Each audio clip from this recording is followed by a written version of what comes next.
जंजीसा कोठारी और श्रीमती शानू जी बिरानी। तो हम प्रार्थना करके क्लास को विधिवत शुरू करते हैं, फिर हम उनका वक्तव्य सुनेंगे। सभी से निवेदन है कि वह स्क्रीन पे जो प्रार्थना दिख रही है उसका बहुत ही हृदय से स्मरण करें।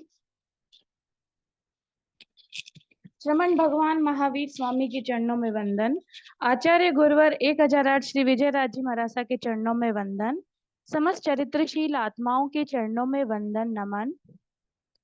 अहो भाव के साथ स्तुति करेंगे।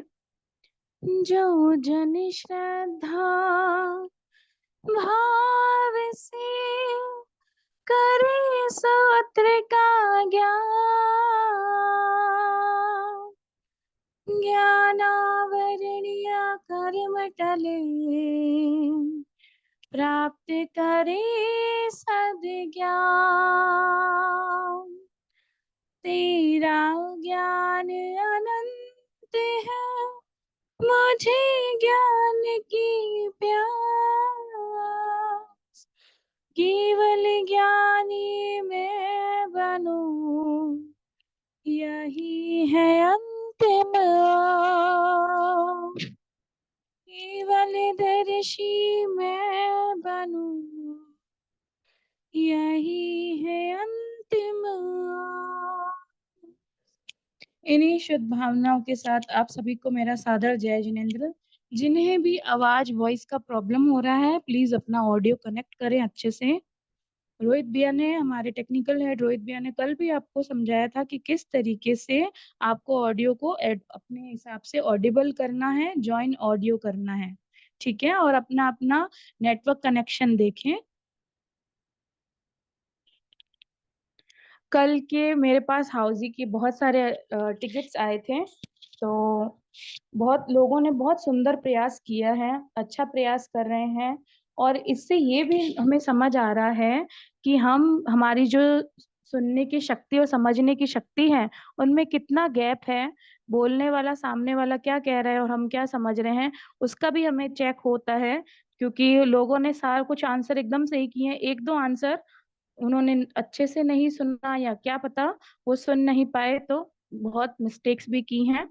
कोई बात नहीं, हम इसी से ये शिविर है जो हमारे मानसिक बौद्धिक विकास के लिए जरूरी है ये एक्टिविटीज। और अच्छा है आप सब इसमें बहुत अच्छे से हिस्सा ले रहे हैं।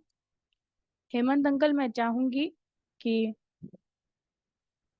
हमारे श्रमण संस्कृति के प्रधान संपादक श्रीमान नेमी चंद जी सा कोठारी आप अपने आशीर्वचन हम सबको देवें।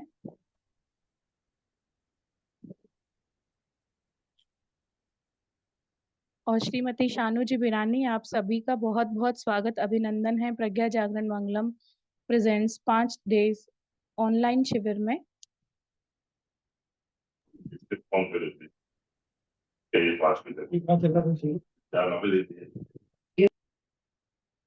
जी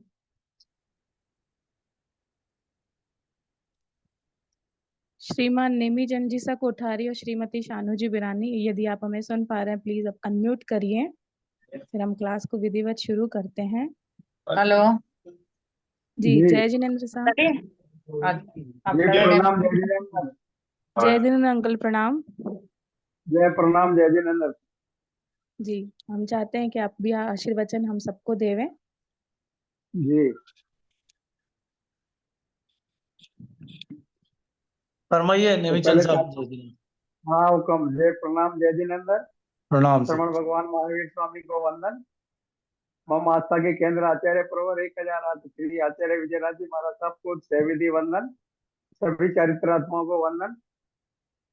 आज इस धार्मिक प्रज्ञा जागरण के विषय में जो जूम मीटिंग पर जो किया जा रहा है उसके लिए बहुत बहुत अनुमोदना है। और हम यही चाहते हैं कि जिन शासन के द्वारा जो ये प्रज्ञा जागरण का जो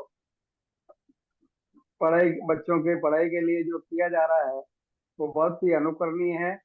उसके लिए हम जिन शासन से यही विनती करते हैं कि ज्यादा से ज्यादा सभी को जुड़ाकर और परिवार में संस्कार कैसे जागृत हो, उसके लिए हमें सभी परिवारों से ये प्रेरित करना है कि संस्कारों का परिवारों में संस्कार होंगे तो ही हम अपने जिन शासन की राह को अच्छी तरह से देखभाल कर पाएंगे। अन्यथा ये अगर संस्कार हमारे परिवार में नहीं होने की वजह से हमारा भटकाव दूसरी ओर हो जाएगा और हमारे संस्कार नहीं होने से बहुत बड़ा हमको पारिवारिक बहुत बड़ा नुकसान होगा।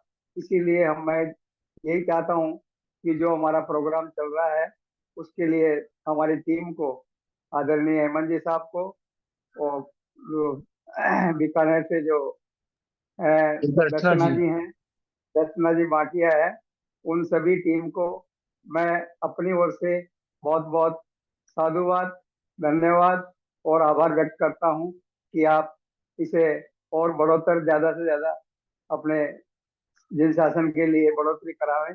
यही हमारी शुभकामना है, मंगल कामना है। जय जिनेन्द्र, प्रणाम, जय महावीर, जय विजय। बहुत बहुत धन्यवाद अंकल आपका। निश्चित ही आप सबका सहयोग रहा, हम आगे भी ऐसे कार्यक्रम करते रहेंगे। श्रीमती शानू जी बिरानी, मैं निवेदन करना चाहूंगी आप भी अपने आशीर्वचन हम सबको देवें। हाँ सर, जय जिनेन्द्र सर। जय जिनेन्द्र साहब।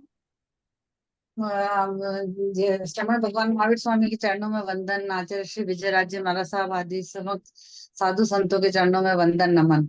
जो ये 5 दिवसीय आप प्रोग्राम जो कर रहे हैं प्रज्ञा जागरण का, पहले भी आपने बहुत अच्छा किया अंताक्षरी का प्रोग्राम।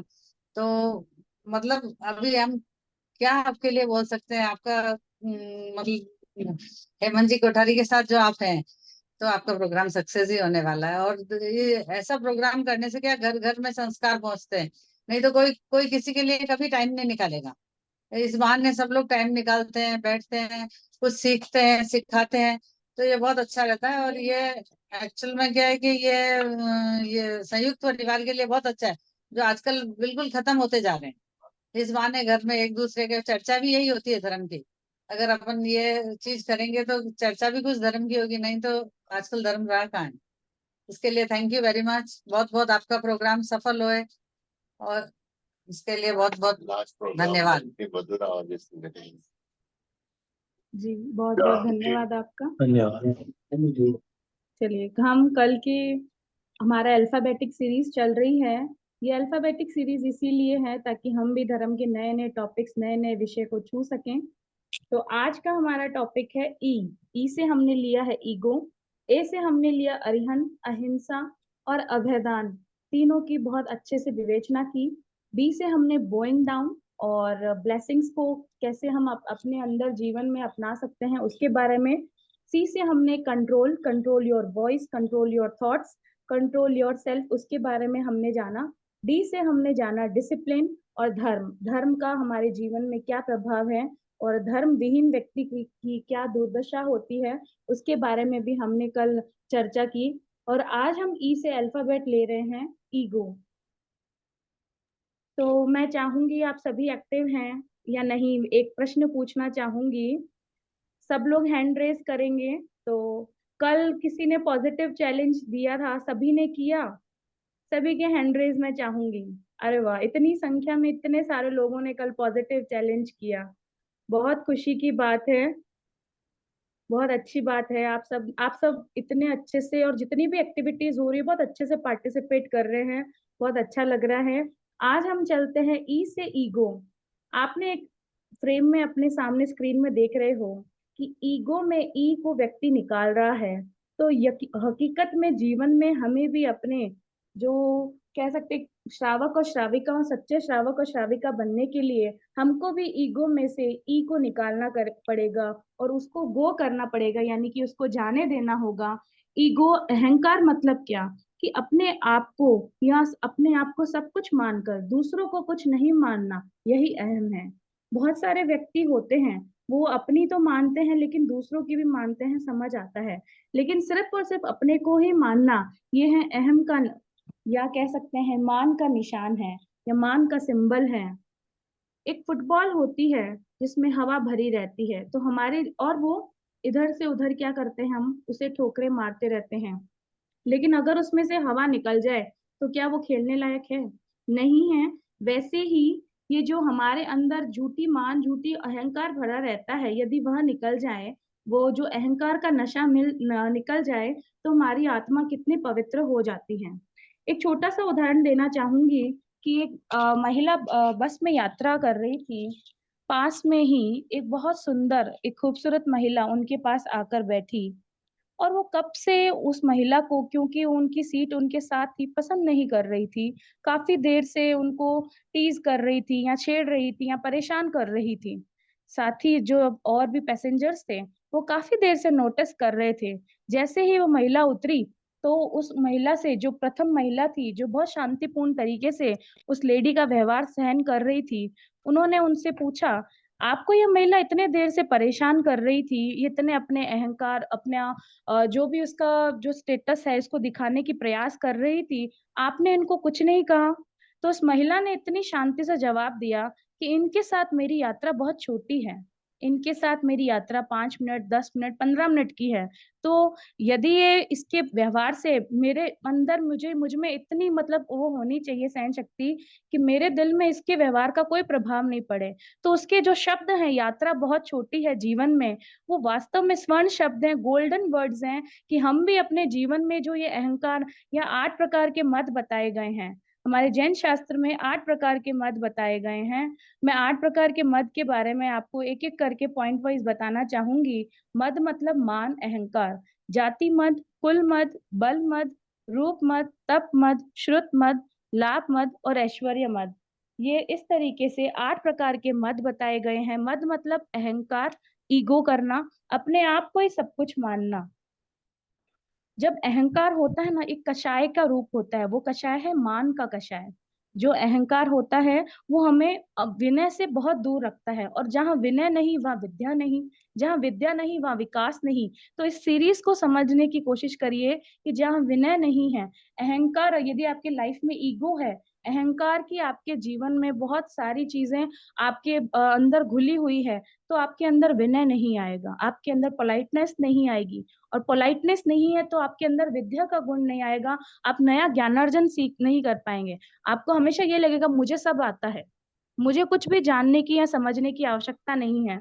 तो जब अहंकार आता है, तब विनय चला जाता है। जब विनय चला जाता है, तब विद्या चली जाती है। और बिना ज्ञान, बिना विद्या के हम अपने जीवन में कैसे विकास करेंगे, ये सोचने का विषय है। तो हमारे जीवन में हम किस किस तरीके से, किस किस रूपों में हम 8 मद करते हैं, मैं उनके बारे में थोड़ा थोड़ा चर्चा करूंगी। हो सकता है आप सब अनुभवी ज्ञानी हैं, लेकिन बच्चों के माध्यम से मैं ये प्रयास करूंगी कि उन्हें किस तरीके से एग्जाम्पल्स में, अगर वो क्लास में फर्स्ट आते हैं, या अगर वो बहुत ब्यूटीफुल, सुंदर है, उनके पास काफी सारे मल्टीपल ड्रेसेस हैं, उनके पास खूब सारी लग्जरी लाइफ है, तो क्या उनको इस चीज का प्राउड करना चाहिए? क्या उनको इस चीज का अहंकार करना चाहिए? क्या मेरे पास इतने सारे टॉयज हैं, अरे वाह मेरे पास ये हैं? तो इस तरीके की, इस चीज को क्या उनको पॉजिटिव वे में लेना चाहिए कि नेगेटिव वे में, हम इसकी चर्चा करेंगे। तो सबसे पहले हम लेते हैं जाति मद। यानी कि जाति मतलब अपनी जाति का अभिमान करना, अपने कुल का अभिमान करना, कुल मत। यानी कि जाति मत का एक उदाहरण है हरिकेशी मुनि का, जिन्होंने पूर्व भव में अपने ब्राह्मण होने का बहुत बहुत अभिमान किया, और आने वाले कितने भव में उनको चांडाल का रूप लेना पड़ा। उनको बहुत सारी, मतलब कह सकते हैं, जितनी बार वो, जब एक घटना घटी उनके जीवन में, जब सांप की एक छोटी सी घटना घटी थी, कि चूंकि हरिकेशी मुनि ने पूर्व भव में बहुत सारे बार अपने कुल का, अपने जाति का अभिमान किया, तो अगले जन्म में वो चांडाल कुल में उत्पन्न हुए, चांडाल कुल में, जहां पर उनका एकदम कह सकते हैं कि ऐसा रूप था जिसे देख के सब डर जाते थे। तो एक बार वो अपने दोस्तों के साथ खेल रहे थे, तो खेलते खेलते एक सांप दिखा, विष वाला सांप। क्या दिखा? विष वाला सांप। तो लोग, उनके जो दोस्त थे, उन्होंने उसको मार के भगा दिया, उसको हटा दिया। और उसी उसी समय उनसे जो हरिकेशी मुनि थे, अपने दोस्तों से काफी देर से झगड़ा हो रहा था, उनको कोई पसंद नहीं कर रहा था। तो हरिकेशी मुनि, जो हरिकेशी जो व्यक्ति थे, उनका उनको बहुत बुरा लगा। उनको ऐसा लगा कि मुझे कोई पसंद क्यों नहीं करता है, मुझ में ऐसा क्या है जो मुझे पसंद नहीं करते हैं। थोड़ी ही देर में दूसरा सांप आया और वो सांप को सब देख के घबराए नहीं। उन्होंने कहा अरे ये तो विषहीन सांप है, इसमें कोई विष नहीं है, इसको जाने दो जाने दो। तो उन्होंने ये रियलाइज किया कि व्यक्ति अपने गुण और दोषों के कारण ही पात्रता और पात्रता का कारण बनता है। वो अपने जिसमें गुण होते हैं वो सबका प्रिय हो जाता है, और जो जिसमें दोष भरे होते हैं वो सबका अप्रिय हो जाता है। तो उनको इस चीज का बहुत पश्चाताप हुआ। क्योंकि उन्होंने पूर्व भाव में अपने जाति पे बहुत अभिमान किया था, तो उनको क्या अगले जन्म में मिला, चांडाल का। हम भी अपनी जाति का अभिमान न करें। उसके बाद है कुल मत। कुल का मत किया था मरीचि ने, जो भगवान ऋषभ देव जी के पौत्र थे। उन्होंने क्या मत किया कि अहो मेरे दादा तो क्या है, मेरी परदादी जी तो कौन थी, भगवान ऋषभ देव जी की माता जी थी, वो उनकी परदादी जी के रूप में थी, प्रथम मोक्षगामी मरु देवी माता। और दादाजी हैं जो प्रथम तीर्थंकर यानी कि भगवान ऋषभ देव। पिताजी हैं जो भरत चक्रवर्ती हैं। और मैं तो खुद भी स्वयं आने वाली 24वीं में तीर्थंकर महावीर बनूंगा। उन्होंने इतना सा अपनी जाति का अभिमान किया अपने प्रथम भाव में। तो उनको कितनी सारी यातनाएं, कितना उनका नीच गोत्र का बंध हुआ, और कितनी बार उनको जन्म मरण करना पड़ा।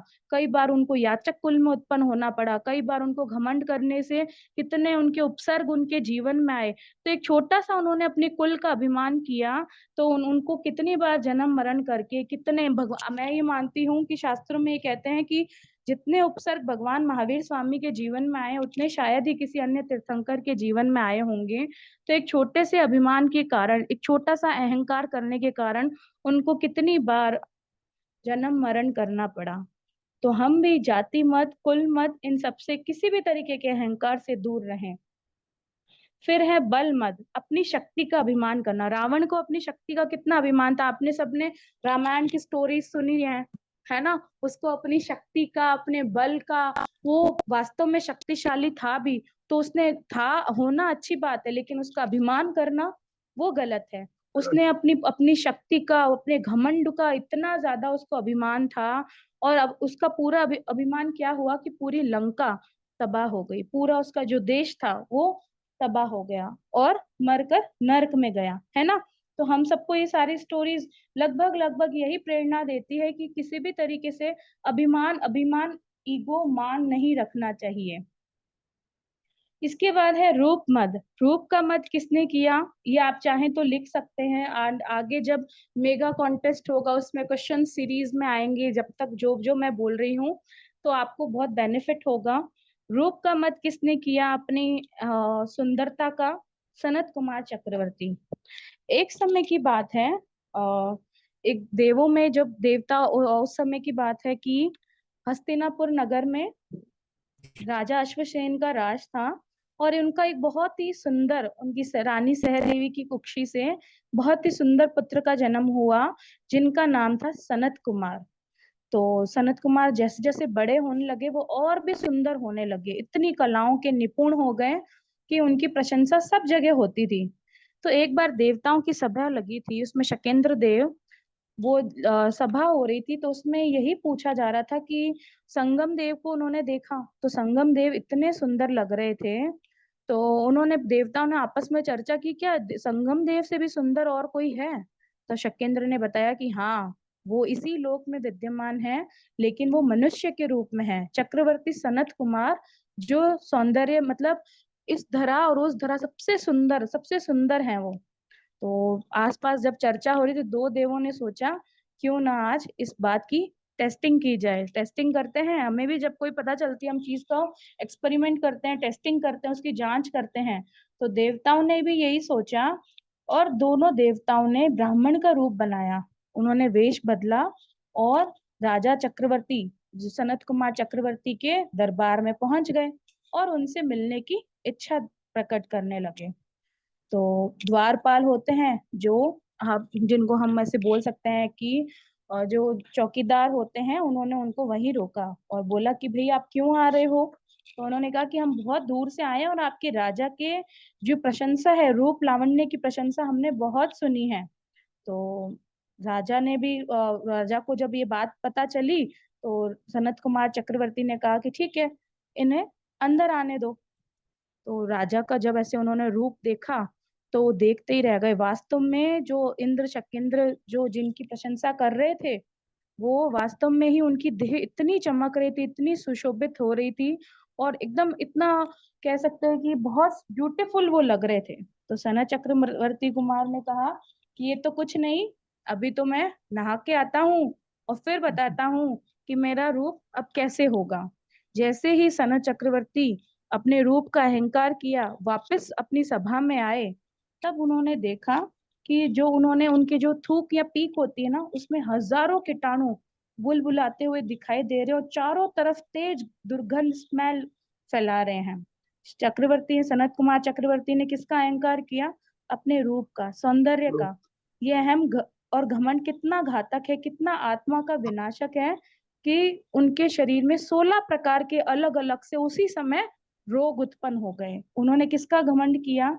रूप का। तो हम सब जो ब्यूटीफुल होने का, और हम सब जो अपने रूप पैसे का तरह तरह से जो घमंड करते हैं, क्या हमें वास्तव में घमंड करना चाहिए? ये छोटे छोटे उदाहरण हैं हमारे जीवन में, जो हमें बताते हैं कि जब इतने बड़े चक्रवर्ती हो, चाहे तीर्थंकर हो, चाहे कोई भी भव में कोई भी व्यक्ति हो, अहम से क्या होता है, कितने कितने भव उनको उस अहम का, उस पाप का, उस कर्म का, मान के कषाय के कर्म का उदय होता रहता है, और कितने भव तक उन्हें भोगना पड़ता है।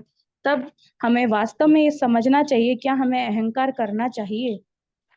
ये वास्तव में ये चिंतन का विषय हम सभी को, आपके द्वारा हम सभी की आत्मा को ये संबोधित हो रहा है, क्या हमें किसी भी चीज का घमंड करना चाहिए? अगर हम तपस्या करते हैं, आजकल तपस्या बहुत जल्दी, देखो इसने तो मांस खमन कर लिया, इसने तो अठाई कर ली, पता है मैंने तेला किया, पता है मैंने वर्षित तप किया, हम अपने तप का बहुत अभिमान दिखाते हैं। तो कमठ जो तपस्वी है, कमठ तपस्वी अति अभिमानी, सुना है ना आपने? प्रभु तुम सकल तत्व के ज्ञानी। कमठ तपस्वी का भी उदाहरण आता है कि जब पार्श्वनाथ भगवान के समय का ये उदाहरण है, कि जब कमठ तपस्वी था, वो पंचाग्नि तप करता था और लोगों को तरह तरह के चमत्कार दिखाता था।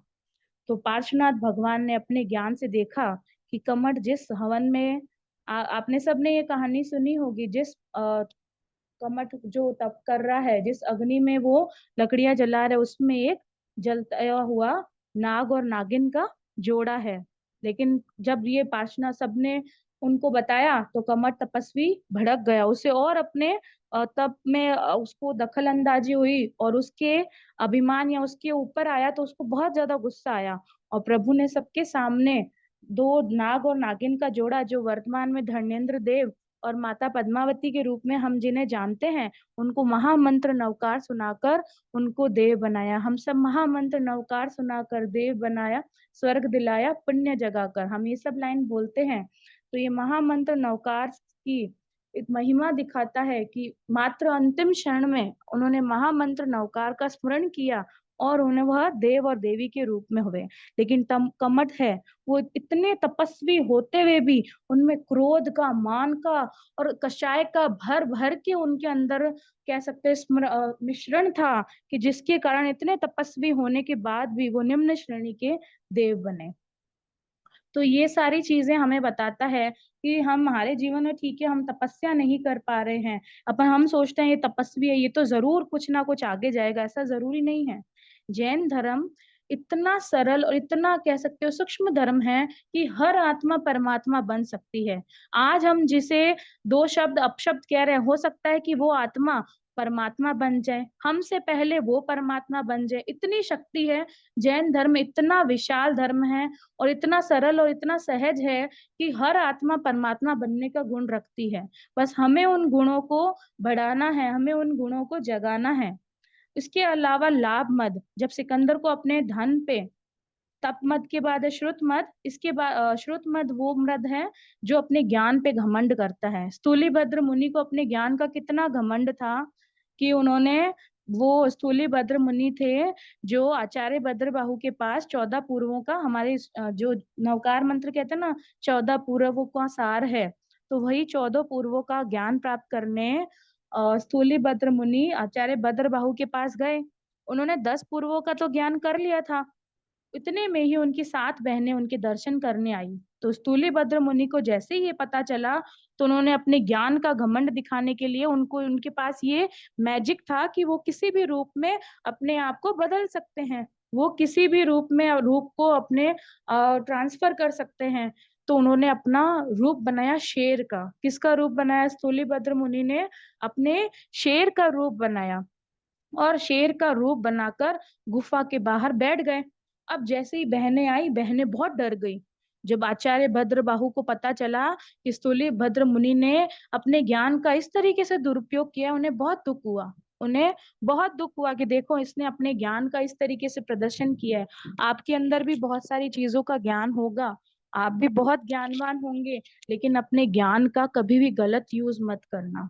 चाहे किसी भी जीवन में, किसी भी परिस्थिति में जाओ, आपको बहुत सारे टेक्निक्स आते होंगे, चोरी करना, या कह सकते हो कि बहुत सारे, जैसे हमने 7 कुव्यसन के बारे में चर्चा की, या 18 पापों के बारे में चर्चा करते हैं। तो अहो पुण्यवाणी से जो ज्ञान मिला है, तो अपने ज्ञान को इन पाप वृत्तियों में मत लगाना। अपने ज्ञान को कोई ऐसी घटना या कोई ऐसा कार्य, कुकृत्य मत करना, बैड वर्क मत करना कि अपने आप का ज्ञान वहां यूज हो, और वहां से आपके ज्ञान में जो आपने सीखा है, उसकी आप अवहेलना करके आप पाप कर्मों का बंद करें। तो इस चीज का विशेष रूप से ध्यान रखना, अपने ज्ञान को सत कार्यों में, और जितना हो सके आप अगर मान लो आप बड़े भाई हो, आपकी छोटी बहन है, तो आप उसे अच्छी बात सिखाइए, आप उसे गलत बात कभी मत सिखाइए। पेरेंट्स हैं, बच्चों को हमेशा अच्छी बात सिखाइए। बहुत बार जॉइंट फैमिलीज हो, चाहे कैसी भी फैमिलीज हो, हम बच्चों में गलत संस्कार अपने फायदे के लिए दे देते हैं, जो कि बहुत गलत है। आगे चल के वही संस्कार कर्म रिवर्स करता है ना, कैसे घूम के वापस हमने हमारे पास आता है जो हमने किया है। तो वैसे ही वही संस्कार जो गलत आप दे रहे हैं, या गलत बात अब यदि हम बच्चों को सिखाते हैं, या भाई अपनी बहन को सिखाता है, या बहन अपनी भाई को, वो घूम के हमारे पास आते हैं। तो कभी भी किसी को किसी भी गलत कार्य करने का अनुमोदन या प्रेरणा मत करना। आपके पास ज्ञान है, उसका सदुपयोग करो तो अच्छी बात है, दुरुपयोग कभी मत करना। आचार्य भद्रबाहु को जब ये पता चला, तो उन्होंने जो बाकी के 10-14 पूर्व थे, उसमें से 10 तो उन्होंने सीख लिए थे स्थूलीभद्र ने, बाकी के 4 पूर्वों का उन्होंने मना कर दिया कि उन्होंने वांछना नहीं दी, सिर्फ मूल सूत्र की वांछनी दी, लेकिन अर्थ नहीं बताया, क्योंकि उन्हें दुख हुआ कि घमंडी के दिल में ज्ञान वैसे भी टिकता नहीं है ना। जो घमंडी व्यक्ति होता है, जिसको प्राउड होता है ना अपने ज्ञान का, वो नहीं टिकता। अच्छा, आप मैं आपको प्रैक्टिकल एग्जांपल देती हूँ कि आपको मान लो कोई चीज आती है एग्जामिनेशन में, है ना, तो आपको क्या करना चाहिए? अगर यदि आपकी कोई फ्रेंड है, वो हेल्प करता है, मान लो एग्जाम्स नहीं है, एग्जाम में हेल्प करना क्या हो जाता है, फिर से पाप वृत्ति में आपका उपयोग आ जाता है। दो तरह की चीजें हैं। आपने आज सीखा है और आपके फ्रेंड को समझ नहीं आया, आपने उसको समझाया, तो आपने उसकी ज्ञान में मदद की है। लेकिन आप एग्जाम में हॉल में हो और आप उससे कह रहे हो या आप उसको बता रहे हो, तो आप नकल को बढ़ावा दे रहे हो, जो कि रॉन्ग है। ये दो चीजों में फर्क करना है हमें, ठीक है? तो हम गलत काम में अपने ज्ञान का यूज नहीं करें, हम सच्चे काम में, अच्छे काम में अपने ज्ञान का यूज करें। इसके बाद है लाभ का मत और ऐश्वर्य का मत। लाभ और ऐश्वर्य में, जैसे सिकंदर है, सिकंदर की कहानी सुनी होगी सबने, कि उसने खूब सारे लोगों को प्रताड़ना दी, खूब धन इकट्ठा किया, कि वो कहते ना, सिकंदर ने मतलब मरते वक्त अपने जीवन में 2 इच्छाएं रखी थी, कि एक तो मेरा हाथ कैसे रहे लोगों के सामने रख, एकदम ऐसे रहे, ताकि उनको पता चले। अंतिम समय में जब सिकंदर से पूछा गया उसकी इच्छाएं, कि लोगों को पता चले कि भाई, मतलब मैंने इतना धन लूटा खसोटा, लोगों को इतना मारा, इतने कुकृत्य किए, इतना हाय हाय किया, और मतलब इतना परेशान किया, लेकिन अंतिम समय में मेरे पास कुछ भी नहीं है। जब सिकंदर से पूछा गया कि उसकी आखिरी क्या इच्छा है, तो उसने कहा कि मेरे हाथ बाहर रखना, ताकि लोगों को, जनता को पता चले जो गलती मैंने की, धन इकट्ठा करने में जितने कुकृत्य कुपाप मैंने किए, वो कोई और ना करे, क्योंकि अंतिम समय में धन हमारे साथ नहीं चलता है। अच्छे संस्कार, मैंने कल एक कहानी सुनाई थी, कोई ऐसा है जो मुझे शॉर्ट में बहुत अच्छे से तरीके से हैंड रेज करेंगे, मुझे अच्छे से वो कहानी बता सके? रोहित भैया, मैं जिसको कहूँ उसको आप अनम्यूट कर देना। बहुत ही अच्छी कहानी थी। मैं चाहती हूँ बच्चे ही बताएं, बड़े तो मुझे पता है बहुत अच्छे से अपनी, लेकिन बच्चों में भी कहानी बताने से उनमें कहानी बताने की कला आएगी। उनको कहानी का कैसे, उनको समझ आएगा कि कैसे कहानी बताई जाती है। घबराना नहीं है, ये कोई एग्जाम नहीं है। मैम भी आपकी तरह ही सीख रही है, मुझे भी इतना नहीं आता है, मैं भी आपके जैसी ही हूँ। ठीक है। जैनिल लोढ़ा, रोहित भैया इनको अनम्यूट करिए। जय जिनेंद्र। जय जिनेंद्र। एक मिनट में अपना स्क्रीन पे बंद करती हूँ, इनको स्क्रीन पे लाइए बीच में।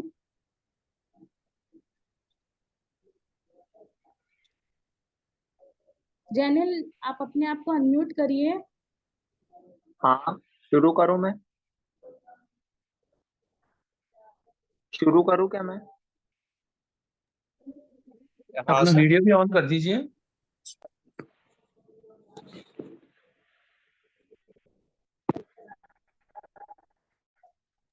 हाँ, शुरू करो। आपने कहानी बताई, इसमें आपको पता है कि इसमें तुमको सबसे प्रिय थी पहली पत्नी और दूसरी पत्नी, और दोनों के साथ चलने के लिए उनको मना कर दिया मैं। और उसके बाद ज्यादा से ज्यादा उनको उनकी तीसरी पत्नी प्रिय थी, पर तीसरी पत्नी ने बोला मैं शमशान तक आपके साथ आ सकती हूँ। और चौथी पत्नी, जो कि मतलब धर्म को दर्शाता है, कि वो उनके बिल्कुल भी प्रिय नहीं थी, पर उनने बोला था कि मैं आपके साथ मरने के लिए भी तैयार हूँ।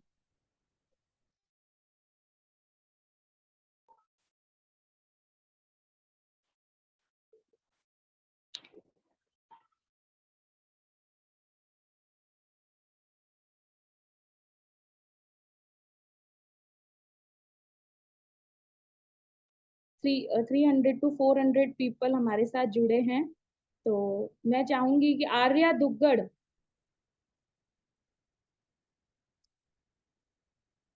आर्या या लब्धि छाजेड़, दोनों में से जो भी कोई बताना चाहे अच्छे से कहानी बताइए।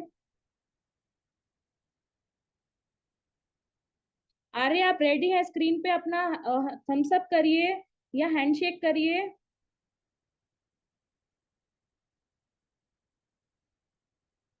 आपकी वॉइस नहीं आ रही बेटा, आप अपने आप को अनम्यूट करिए।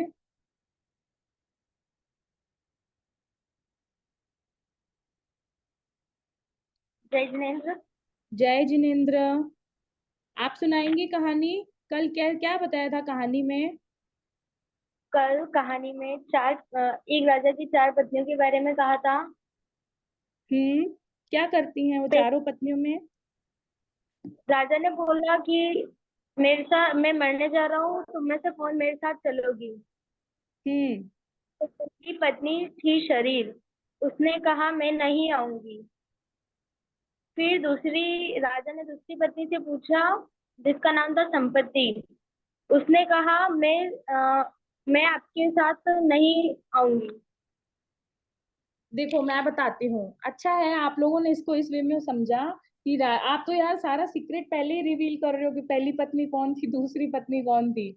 हमें ये सीक्रेट रिवील नहीं करना है, ठीक है? इस जब भी कहानी सुनाओ, मैं इसीलिए ये बच्चों को ये कहानी का वर्कशॉप बता रही हूँ, क्योंकि कहानियां हमारे जीवन में क्या करती है, बहुत सारा ज्ञान घोलती है, बहुत सारी इमेजिनेशन, बहुत सारी कल्पना घोलती है। तो मैं चाहती हूँ कि ये कहानी का आप एक दूसरे को सुनाएं और अच्छे तरीके से सुनाएं, किस वे में हम कहानी को लास्ट तक मजेदार बनाए रख सकते हैं। ठीक है? तो ये कहानी थी कि एक राजा था, उसकी 4 पत्नियां थी। तो शॉर्ट में बताती हूँ, तो राजा ने कहा कि भाई मेरा अंतिम समय है, तो मैं चाहता हूँ, पहली पत्नी जो बहुत प्राणों से प्यारी थी, उसको बोला कि चलो भाई मेरे साथ चलो। तो उसने कहा कि मैं तो नहीं आऊंगी। दूसरी पत्नी वो भी बहुत प्यारी थी, उसको उसका हर चीज, हर ख्वाहिश उन्होंने पूरी की।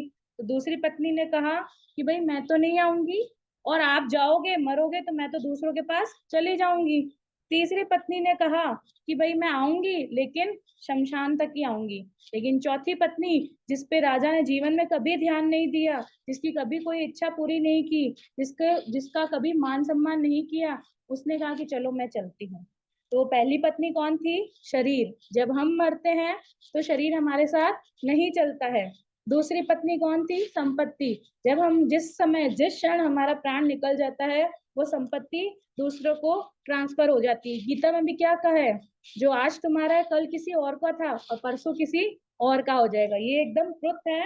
जो आज हमारा है पहले किसी और का था और बाद में किसी और का हो जाएगा। तो हमारा तो कुछ है ही नहीं। तो संपत्ति ने क्या कहा कि वो दूसरी जगह चली जाएगी। तीसरा है परिवार। परिवार तो शमशान तक जाते हैं, उसके बाद सब रोते हैं, चिल्लाते हैं, लेकिन कुछ कर नहीं पाते हैं। चौथी पत्नी थी धर्म, जो हमेशा हमारे साथ रहते हैं। धर्मो रक्षति रक्षत, जो धर्म की रक्षा करता है और धर्म उसकी हमेशा रक्षा करता है ना। इसकी भी मैंने कल कहानी बताई थी। तो कहानी जब भी आप ये अपने दोस्तों को सुनाए, भी स्कूल रीओपन होंगे तो आप लोग ये भी चर्चा करिएगा।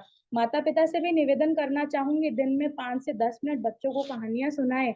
और बहुत सारी जैन कहानियां हैं। मैंने अभी ईगो को समझाते हुए आपको 2-4 कहानियां सुना दी। या हो नहीं है, आपको कोई बात समझानी है उनको, तो आप कहानी बनाना सीखें। आप कहानी, या आजकल तो गूगल, इंटरनेट, इतने सारे सोर्सेज हैं। कहानियां कम है, कहानियां ज्यादा है, समय कम है। या हो सकता है रील्स के लिए समय ज्यादा हो हमारे पास, या गेम्स के लिए समय ज्यादा हो, लेकिन कहानियां इतनी सारी है हमारे पास कि हम पढ़े जितना कम है। जितनी कहानियों आप पढ़ेंगे, जितना आप सीखेंगे, और भी एक्स्ट्रा सीखेंगे। तो कहानियों को, जो भी है, कहानियों को सुनाने का एक अंदाज भी होना चाहिए। हम इस बारे में एक छोटी सी वर्कशॉप आगे कभी भविष्य में करेंगे, या कोई प्रतियोगिता करेंगे, ताकि आपके जीवन में भी, और जितनी अंडरस्टैंडिंग आपको कहानी से होती है। मेरी पिछली क्लासेस के अनुभव हैं कि मेरे पास लास्ट दिवाली पे एक मैसेज आया था कि मैम आपने जो कहानी सुनाई थी, तो उस कहानी को देखते हुए मेरे बच्चे ने फटाके अपने आप से बोला कि मैं इस बार नहीं छोड़ूंगा, नहीं तो मैं वैसा हो जाऊंगा। रीजन कोई भी रहा हो, हमें कहानियां मोटिवेट करती है, हमें सीख देती है। ठीक है, चलिए, बहुत अच्छा प्रयास किया आपने भी। अब हम नेक्स्ट चलते हैं एक पजल राउंड की तरफ। सब लोग एक्टिव रहना, स्क्रीन देखते रहना, ठीक है। बीच में थोड़ा सा एक्नॉलेजमेंट या अदर पार्ट्स भी जरूरी है।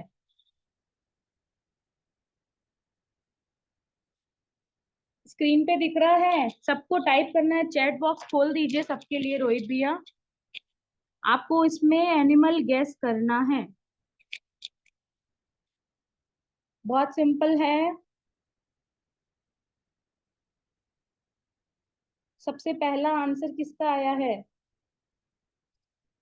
करीना चोपड़ा और नीतू श्री श्रीमाल। करीना चोपड़ा,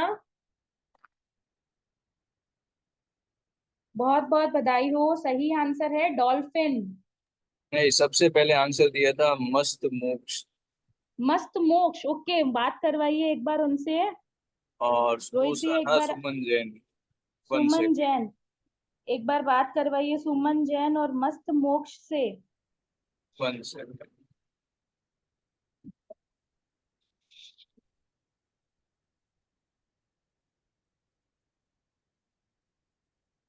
आपको अनम्यूट करें। अपने आप को अनम्यूट करिए, स्क्रीन पे लाइए।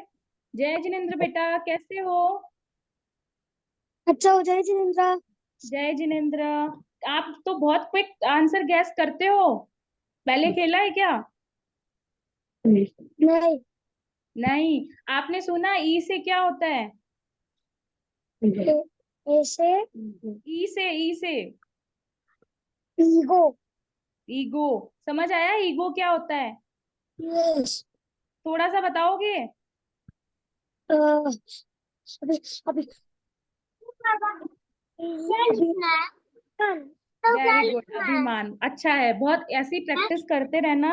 और पापा मम्मी को भी कहना कि मुझे, आप खुद क्या करो, जैसे गेम्स के लिए बाहर जाने के लिए कहते हो ना, तो उनको इस तरह इसलिए भी कहा करो कि मुझे ऐसी जैन स्टोरीज, कहानियां और ऐसी चीजों में मुझे भेजो। ठीक है, बहुत अच्छा आंसर किया आपने, बहुत बहुत बधाई हो, कॉन्ग्रेचुलेशंस। नेक्स्ट कौन है रोहित भैया? और नेक्स्ट सुमन जैन है। 3 सुमन जैन है यहाँ पे। अच्छा, कोई नहीं, करीना चोपड़ा अगर ये गर्ल हैं, करीना किड हैं। चोपड़ा। हाँ, 1 सेकंड। क्योंकि मेरी स्क्रीन पे इनका नाम पहले आया था। अपने आप को अनम्यूट करें। करीना चोपड़ा, अपने आप को अनम्यूट करें। जय जिनेंद्र सर। जय जिनेंद्र, आप वीडियो ऑन रखें। जी बोले साहब। जी करीना। जय जिनेंद्र, आप सुन रहे हैं? जी जी जय जिनेंद्र सर। जय जिनेंद्र। चलिए, कल कल की क्लास अटेंड की थी? जी जी मैं डेली कर रही हूँ फर्स्ट डे की। अच्छा, मुझे बताओ, अभयदान किसने दिया था? अभयदान की कोई कहानी? जी अभयदान था राजा मेघरथ राजा, जो शांतिनाथ भगवान थे, उनका पूर्व जन्म मेघरथ राजा था। बिल्कुल, बहुत सुंदर। चलिए, बहुत बहुत जी बधाई हो। उनके पास, हम हाँ जी उनके पास जन और बाज आए हुए थे जो देव थे। तो उन्होंने मतलब कहा कि, बाज ने कहा कि मैं प्रिजन को मतलब खाना चाहता हूँ, वो मेरा भोजन है। और मेघरथ जी राजा ने मना कर दिया कि नहीं, वो मेरी शरण में आए हैं तो मैं तुम्हें नहीं दे सकता, तुम कुछ और खा लो। तो उन्होंने कहा कि मैं तो सिर्फ ताजा मांस खाता हूँ। तो बिल्कुल। फिर तो ये कहानियां उन्होंने आप अपने बच्चों को सुनाते हैं? मेरी तो 1.5 साल की बच्ची है मैम, वो सोती है तब मैं तो शिविर उसको अटेंड। अभी से ट्रेन करना, बच्चे भाव से भी जी समझते हैं, जी और जब भी बड़ी हो तो उनको समझाना। बिल्कुल। जी ठीक है सर, चलिए अब हम जी नेक्स्ट क्विज की ओर चलते हैं। इसमें मैं ट्राई करूंगी, सिर्फ बच्चों के लिए है, प्लीज बड़े इसमें इन्वॉल्व ना हो। एक फ्रूट नेम है, ये एक फ्रूट नेम है। सिर्फ बच्चों का, रोहित भैया जल्दी से नाम बताना जो बच्चे हों, और जो अपना वीडियो ऑन करें उन्हीं से ही हम पूछेंगे। केहा का कल हो चुका है।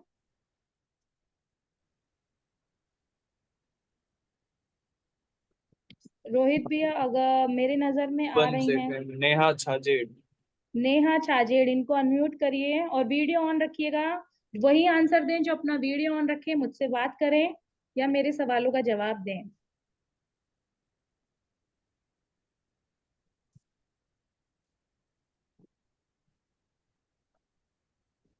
आशा बोली नेहा जी। नेहा छाजेड़।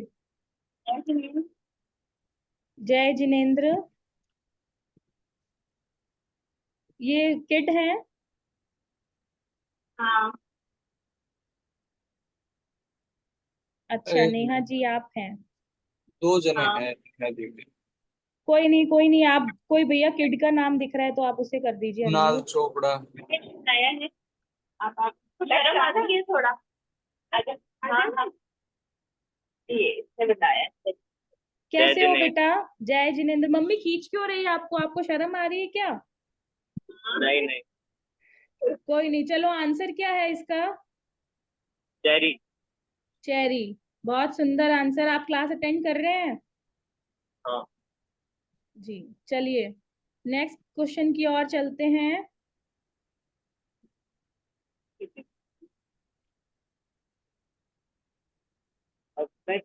ये एक एनिमल का है भैया, कोशिश करिएगा किसी किड को ले ताकि हम उनसे इंटरेक्ट कर पाए। Beer beer beer beer beer. अरे अरे आपको आप बोले नहीं। रिप्लाई नहीं जिनका करना है। है। काव्या कोठारी। चलिए, काव्या कोठारी हमसे बात करिए। सबके आ गया। आप अनम्यूट करिए अपने आप को। जय जय जिनेंद्र, मैम। कैसे हो? ठीक हूँ। इसका आंसर क्या है? क्या है? बियर बियर, बिल्कुल सही। आप कर रहे हो क्लासेस अटेंड? क्या सीखा? आपको बेस्ट पार्ट अभी क्या लगा 2 दिन में? कुछ आपने जो सीखा है, जो आप हमेशा लाइफ लॉन्ग याद रखेंगे, कुछ बताना चाहेंगे हमको? वो 4 पत्नियों वाली स्टोरी जिसमें धर्म ही आपके साथ मरेगा। धर्म ही मरेगा, धर्म ही आपके साथ चलेगा। बहुत सुंदर, बहुत सुंदर, अच्छी बात है, कोई दिक्कत नहीं। लेकिन एटलीस्ट आपके अनकॉन्शियस माइंड में, बच्चों का जो बाल मन है ना, उसमें एटलीस्ट ये चीज है, इनबिल्ट है कि हाँ, धर्म ही हमारे साथ चलेगा।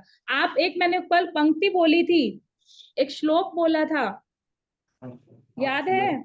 क्या था उसको हिंदी में बता दो, एक लाइन को हिंदी से इंग्लिश में एक्सप्लेन कर दो।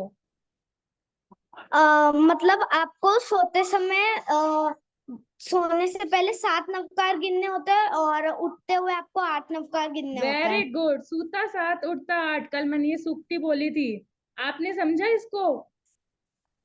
हमें 7 क्यों करना हाँ। चाहिए बताना चाहोगी? क्योंकि 7 भय होते हैं। वेरी गुड, 7 भय के बारे में भी बताया था। और 8 क्या होते हैं? कर्म। कर्म। बहुत सुंदर। आप कोशिश कर रही हो 7 और 8 वाला करने का, सूता 7 उठता 8। वेरी गुड काव्या, बहुत सुंदर। बहुत बहुत बधाई हो आपको। बहुत अच्छे से देखो, इतनी सारी स्टूडेंट स्ट्रेंथ है। मैं कोशिश कर रही हूँ सबसे, अगर मैं आपके सामने फिजिकली होती तो मैं जरूर सबसे पर्सनली इंटरेक्ट करती, लेकिन ठीक है, लिमिटेशंस है, कोई बात नहीं। हम लिमिटेशंस में भी बेस्ट करेंगे, मैं यही मानती हूँ।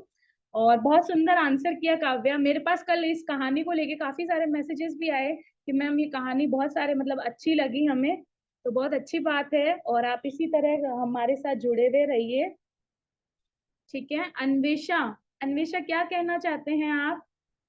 आपका पर्सनल मैसेज आ रहा है मुझे। क्या नाम है? अन्वेषा। अन्वेषा। चली गई। चली गई, कोई बात नहीं। अब हम नेक्स्ट वर्ड लेते हैं। नेक्स्ट वर्ड, फिर हम कल के हाउसी का रिजल्ट्स भी बताएंगे। और आज जो गेम होना है, कितने लोग हैं जिन्होंने, मुझे सिर्फ हैंड रेज करना, जिन्होंने ये सूता 7 उठता 8 की सुक्ति को रियल में लाइफ में अपनाया है। कल, सिर्फ कल के लिए कह रही हूँ क्योंकि आपने कल सुना है, तो मैं कल के लिए कह रही हूँ। वाह, मल्टीपल हैंड रेज हो रहे हैं, बहुत खुशी की बात है। मैं भी अपना हैंड रेज कर लेती हूँ। आप भी, अगर आपने भी किया तो आप भी अपना हैंड रेज जरूर करें। सूता 7 और उठता 8, 7 प्रकार के भय हमने बताए थे। कोई ऐसा है, हैंड रेस सबके हैंड डाउन कर दीजिए रोहित भैया। कोई ऐसा बच्चा, मैं बच्चा की किड से पूछ रही हूँ क्योंकि बाल मन में जो संस्कार हम रोपित करने का प्रयास कर रहे हैं, मैं उसी दिशा में बढ़ रही हूँ। कोई ऐसा बच्चा जो 7 भय के बारे में मुझे बता पाए, अच्छे से समझा पाए। मुझे पता है कि वो हो सकता है अपनी भाषा में समझाए, मुझे अच्छा लगेगा वो अपनी भाषा में समझाए। कोई ऐसा बच्चा रोहित भैया जिसका वीडियो ऑन है, जिसने अपना नाम लिखा है कि मैं बताना चाहता हूँ, तो उनको हम अनम्यूट करेंगे और उनसे हम 7 भय जानना चाहेंगे और ब्यूटीफुल सा प्राइज उन्हें हम देना चाहेंगे। रोहित भैया ये अब डिसाइड कर रहे हैं। अब आप लोग अपने जल्दी से अच्छे से बैठ के वीडियो ऑन कर लीजिए। रोहित भैया सबको देख रहे ये हैं। अनविल लोटा। जिनको अपन ने पहले लिया था वो है, नहीं। जो किड के रूप में है और आपको दिखाई दे रहे हैं, तो भैया आप उनको अनम्यूट करिए और सेंटर स्क्रीन पे लाइए, हम बोलिए उनसे अनविल बात जी। करना। जय अनम्यूट हैं। जिनी। जय जिनेन्द्र बेटा, कैसे हो? अच्छी हूँ। सुन रहे हो बेटा आप क्लासेस? जी। तो बताओ बेटा, 7 भय कौन कौन से हैं, मैं एक बार सुनना चाहती हूँ आपसे। 7 भय, एक तो इहलोक भय, आदान भय, मरण भय, वेदना भय, अकस्मात भय, परलोक भय और सबसे मरण भय। इम्पोर्टेंट, मरण भय। बहुत सुंदर। तो आपको समझ आया कि 7 प्रकार के भय हैं, वो उनसे दूर करने के लिए हमको क्या करना चाहिए, जो रात में मैंने बताया? हमें सोते समय 7 नवकार मंत्र गिनना चाहिए। गिनना चाहिए। आपने गिने थे? हाँ, मैं डेली गिन रही हूँ। बहुत सुंदर। तो इस 8 भय में से मुझे बताना चाहोगे कि वेदना का भय कौन सा है? हमें जब दर्द होता है तो अपन को डर लगता है कि मेरे को ये रोग आ जाएगा, तो वो वेदना भय है। बहुत सुंदर। जब हमें डर होता है कि कहीं कोई बीमारी मेरी मृत्यु का कारण तो नहीं बन जाए, है ना? बहुत सुंदर, बहुत अच्छे। बहुत बहुत बधाई हो अनवी आपको, बहुत सुंदर आपने आंसर किए। चलिए, पूर्वा जी को। कौन है रोहित भैया? पूर्वा पूर्वा धारीवाल। जी। पूर्वा जी धारीवाल, उनको सेंटर में लाइए। जय जिनेन्द्र। जय जिनेन्द्र बेटा, कैसे हो? अच्छी हूँ। अच्छा, आप बताओ आपने कौन कौन से भय सीखे हैं? भरण भय, इहलोक, परलोक, आदान, अकस्मात वेदना अपयश मरण भय। Very good. तो आप सुनते हो, आप मम्मी से डेली स्टोरीज कहानियां सुनते हो? यस। बुक सिलाई बोलना मेरे। क्या मम्मी से बात करो, क्या कह रहे हैं मम्मी? बुक्स ही लाई है, बुक्स उनके लिए। बुक्स लाइए, आप भी उन्हें प्रैक्टिकल उदाहरण के द्वारा समझाया करना। ठीक है पूर्वा? पूर्वा एक क्वेश्चन और पूछूं आपको। ए से क्या होता है पूर्वा? एप्पल होता है, बोलना। नहीं अभयदान, अरिहंत, अहिंसा। वेरी गुड पूर्वा, बहुत सुंदर, बहुत बहुत बधाई हो आपको, बहुत अच्छा। ओके, ऐसे ही आप सब जुड़े रहना। हम सब डेली प्रयास करेंगे कि अलग अलग बच्चों से हम बात करें, क्योंकि ये वर्चुअल प्लेटफॉर्म है, बट हमारा ट्राई रहेगा कि हम सबसे। दृष्टि, जय जिनेन्द्र। दृष्टि कैसे हो बेटा? जय जिनेन्द्र। कैसे हो? अच्छी हूँ। चलो दृष्टि, ये बताओ सी से क्या था? सी से चैतन्य। नहीं बेटा। Sorry, control your voice, control your thoughts, control yourself also. Okay, so आपने वॉइस में क्या समझा कंट्रोल से? मतलब हमेशा अपनी आवाज को दूसरों से, मतलब जैसे गंदे वर्ड्स नहीं बोलने चाहिए, अपने को दूसरों से कंट्रोल करके, मतलब जो अपनी वॉइस होती है उससे कंट्रोल करना चाहिए अपने आप को। और थॉट्स में मैंने एक एग्जांपल लिया था, किसका लिया था?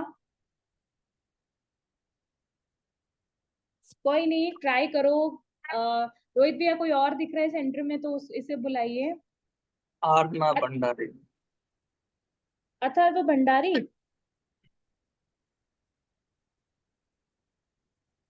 अपना वीडियो ऑन रखिए, अपने आप को अनम्यूट करें। हाँ सर, बोलिए। मुझे इसका आंसर नहीं पता, मतलब थॉट्स वाला नहीं पता। नहीं पता, ठीक है, कोई बात नहीं। चलो अब आपसे जय जिनेन्द्र तो कर ले हम। जय जिनेन्द्र। चलो, आपने 3 डेज क्लास रनिंग है, क्या आपको बेस्ट पार्ट लगा, उसके बारे में कुछ बताना चाहेंगे, जो सबने बता दिया उसके अलावा? मुझे बोइंग डाउन वाली क्लास। बोइंग डाउन वाली, क्या सीखा आपने बोइंग डाउन में? कि हमें झुकना चाहिए, मतलब लाइक ऐसा नहीं रखना चाहिए कि बाहुबली ने जैसा रखा था कि मुझे छोटों को झुकना ना पड़े, मतलब। अच्छा, तो आप ऐसा अपने आप को झुकना पड़े तो आप सबको, इसके लिए मैंने बताया सभी को, बड़ों छोटों को जय जिनेन्द्र आप करते हैं? हाँ। मैंने कल जय जिनेन्द्र का बताया था कि क्यों करना चाहिए जय जिनेन्द्र। जय जिनेन्द्र, उससे हमें ब्लेसिंग्स मिलती है। ब्लेसिंग्स मिलती है, मतलब हाँ। और भूत भविष्य और वर्तमान तीनों 24 को एक साथ हम वंदना करते हैं। आयुषी एंड ममता जैन ने भी सही आंसर किया है, हम तीर्थंकरों को नमस्कार करते हैं। चलिए हम अगला सेशन आगे करेंगे। अब हम नेक्स्ट चलते हैं एफ पे। मेरा ट्राई पूरा रहेगा कि मैं पूरी ABCD को कवर कर पाऊं, बट एज वी नो कि हमारे पास टाइम लिमिट्स है, बट मैं कोशिश करूंगी। ठीक है, मुझे इंटरेक्शन भी करना जरूरी है, तो मुझे क्वेश्चंस भी पूछना जरूरी है, क्योंकि मैं आपको जानूंगी समझूंगी नहीं तो हमारा बीच में वन वे रहेगा, तो चीजें पॉसिबली समझ नहीं आ पाए। कोई बात नहीं, हम फॉरगिवनेस की ओर चलते हैं। एक छोटी सी कहानी से मैं शुरू करती हूँ फॉरगिवनेस को, सब लोग ध्यान से सुनिएगा। ठीक है, ठीक है रोहित भैया। चलिए मैं छोटी सी कहानी से शुरू करती हूँ, आप सब लोग ध्यान से सुनना। और आज मैं लास्ट में क्वेश्चन आंसर राउंड, जिन्होंने आंसर कर दिया उनके अलावा भी पूछूंगी सबसे, तो आप सब बने रहना। फॉरगिवनेस का मतलब है क्षमा। क्षमा, माफी देना या माफी मांगना, जो वीरों की पहचान है, जिन्हें हम सब, अगर हमें स्पीच देना अगर हम शुरू करें, हमें लिखने को बोले तो हम बोल सकते हैं, बट हम उसको मांगते, उस चीज को फील कितना करते हैं, उस चीज को एडॉप्ट कितना करते हैं, वो हम पे है। कि क्षमा वीरस्य भूषणम, हम बोलते हैं कि क्षमा वीरों का आभूषण है, लेकिन हम इस चीज को एडॉप्ट कितना करते हैं। एक केकड़ा था, वो समुद्र के किनारे चल रहा था। केकड़ा, क्रैब जिसे बोल सकते हैं आप, ठीक है। तो वो समुद्र के किनारे चल रहा था और अपनी मौज मस्ती में आराम से अपना चल रहा था, और धीरे धीरे अपना एंजॉयमेंट से पूरा रास्ता कर रहा था। और जब केकड़े के इतने जो तीखे पंजे होते हैं ना, वो उसके चलने से उसके डिजाइन बन रही थी, और केकड़ा उस डिजाइन को देख के बहुत खुश हो रहा था। उसको बहुत अच्छा लग रहा था कि मैं देखो समुद्र में जो के पास जो मिट्टी होती है ना, गीली मिट्टी, उस पे निशान बन रहे हैं। उस डिजाइन को देख के मौज मस्ती में खूब मजे से डिजाइन बनाते हुए गोल गोल घूम रहा था। इतने में ही समुद्र की एक तेज लहर आई और वो सारे निशान मिटा के चली गई। केकड़े को बहुत गुस्सा आया। उसने कहा, ए समुद्र, मैं तो तुझे अपना दोस्त समझता था, तुझसे मेरी खुशी बर्दाश्त नहीं हुई, तूने सारे मेरी जो डिजाइन मैंने बनाई थी वो तूने मिटा दी, मैंने तेरा ऐसा क्या बिगाड़ा। केकड़े को बहुत गुस्सा आया। समुद्र की लहर ने उससे कहा कि पीछे देख, मछुआरे आ रहे हैं तुझे पकड़ने, वो तेरे पैरों के निशान देख देख के आ रहे हैं, अगर मैं नहीं मिटाता तो वो तुझे उठा के ले जाते। केकड़े को बहुत एहसास हुआ कि देखो समुद्र मेरी भलाई के लिए कर रहा था, लेकिन मैंने उसको गलत समझा। उसने तुरंत माफी मांगी, उसे अपनी भूल का एहसास हुआ और उसने तुरंत माफी मांगी। तो कई बार जीवन में कोई व्यक्ति हमारे लिए, माता पिता हो चाहे दादा दादी हो, वो अच्छा करते हैं, लेकिन हम उन्हें समझ नहीं पाते और हम उन पे गुस्सा कर देते हैं, चिल्ला देते हैं, अपना रोष, अपना एंगरनेस उनके ऊपर डाल देते हैं। लेकिन वो लास्ट में जब हमें पता चलता है तो कि वो हमारी भलाई के लिए कर रहे हैं, तो क्या हमें पछतावा होता है उस समय? क्या हम उनको सॉरी फील करते हैं? हम नहीं करते। ठीक है, कह दिया तो कह दिया। हमारे सामने हमारे कल्चर की प्रॉब्लम ही यही है कि हम हर व्यक्ति को टेकन फॉर ग्रांटेड लेते हैं। हम किसी को भी ये मानते ही नहीं है, या हम मम्मी है, मम्मी का फर्ज है, मम्मी तो सबकी करती है, पापा है, पापा तो सबके ही करते हैं, घर में जितने बड़े भाई बहन है वो तो करते ही करते हैं, क्या हो गया उन्होंने कर दिया। हम हर चीज को टेकन फॉर ग्रांटेड लेते हैं। और ऐसा इसका प्रभाव क्या पड़ता है, जब हम गलती होती है ना, तो उनको सॉरी भी नहीं बोलते हैं, और बोलते भी हैं तो ईगो में आके, हाँ ठीक है ना सॉरी, हाँ ठीक है ना सॉरी। हम उस चीज को फील भी नहीं कर पाते। यही चीज आगे चलते चलते जब हम स्कूल से कॉलेज, कॉलेज से बड़े और प्रोफेशनल लाइफ में आते हैं, तो हम क्षमा को महसूस और फील ही नहीं कर पाते हैं कि कहाँ हमें सॉरी होना है और कहाँ हमें एकदम दिल से सॉरी होना। एक तो सॉरी करना ठीक है, एक औपचारिकता है, ओके लग गई सॉरी, और एक वास्तव में उस चीज को फील करते हुए, उस चीज को गिल्ट में लेते हुए। एक गिल्ट फ्री सॉरी होती है और एक गिल्टी वाली सॉरी होती है। दो तरीके की सॉरीज होती है।